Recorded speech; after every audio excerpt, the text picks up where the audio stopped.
All right, guys. Well, it is March 15th today, and unfortunately, as everybody knows, yesterday we got the sad news that Scott Hall had passed away. And I just wanted to kind of make a video. I don't know, I guess just kind of showing my appreciation and talking a little bit about what Scott Hall meant to me as a fan. I grew up in a single family household, just me and my mom. And, a lot of kids in my situation had what they would call a TV dad.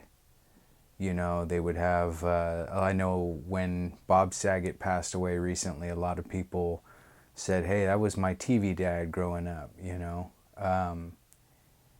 And I don't know that I would call Scott Hall my TV dad per se, but he was one of those role model figures that I had growing up as somebody who didn't have a father figure at all in my life. I didn't even have a stepdad or anything. It was just me and my mom.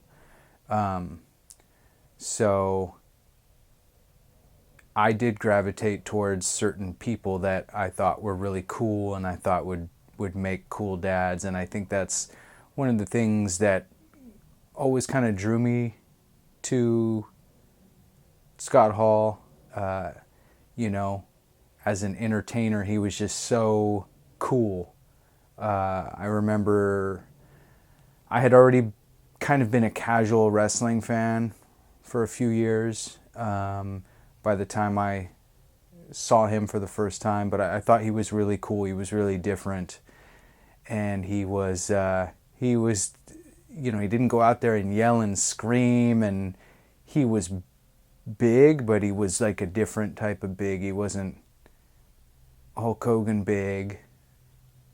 Well, I don't know. I guess at one point he kind of was. He was a big guy, so I guess I can't really say that. But I don't know. He was just different. There was something different about him. He was just cool. He was oozing machismo.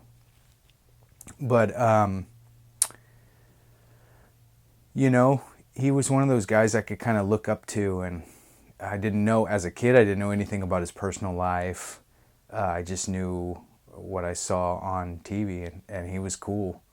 And the Razor's Edge was one of the coolest moves I'd ever seen, and all his taunts and his mannerisms. And to this day, now I'm a little biased because obviously he's my favorite wrestler, but I think he has the greatest working punch in the business. His punches were incredible. At one point, even The Rock went on record as saying that he was always inspired by the way Scott Hall threw his punches. And if you look at The Rock's punches, he kind of, you can see the influence a little bit. But anyway, as I started to grow a little older and I hit my early teenage years, the NWO became a thing, and Scott Hall and Kevin Nash jumping over to WCW made me watch WCW. I knew what it was, mostly based on the Super NES game. I knew it was a thing. I just didn't know much about WCW. But I started to watch it when Scott Hall and Kevin Nash went over there. And, of course, by this point, things started to become more apparent with Scott Hall's personal life and his demons and whatnot. But I still always looked up to him. I always thought he was really cool, and I didn't care about any of that stuff. I felt like I knew him. I watched him on TV every week, year after year after year after year. I followed him from WWF to WCW to TNA, and I watched him constantly. I would develop my own addiction issues in life, which is something I haven't really spoken about. I'm pretty private, but I will say I did develop my own addiction issues with alcohol, and I kind of felt like me and Scott had that in common. And I wasn't really proud of it, but it was kind of like, you know, I just felt like I could relate to him in a way.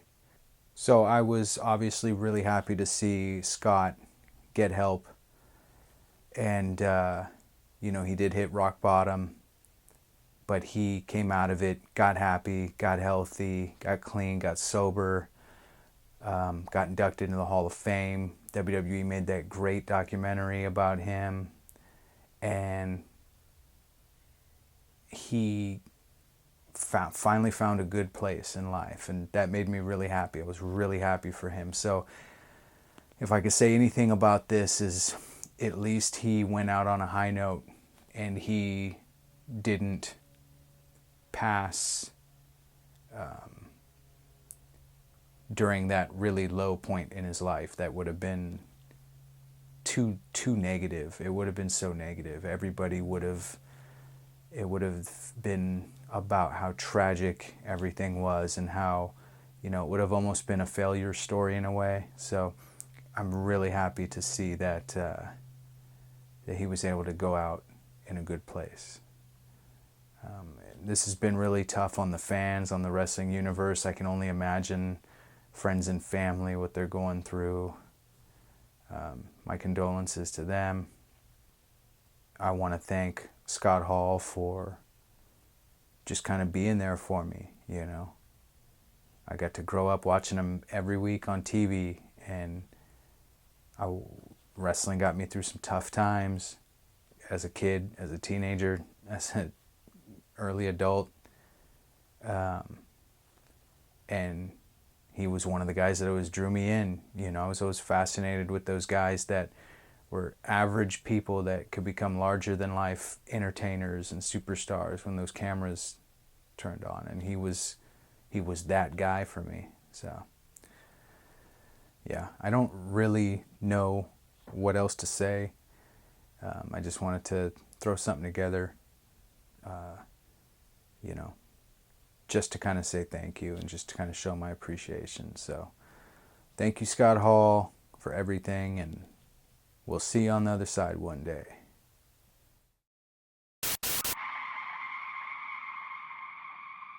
Never feared for anything, never shamed but never free.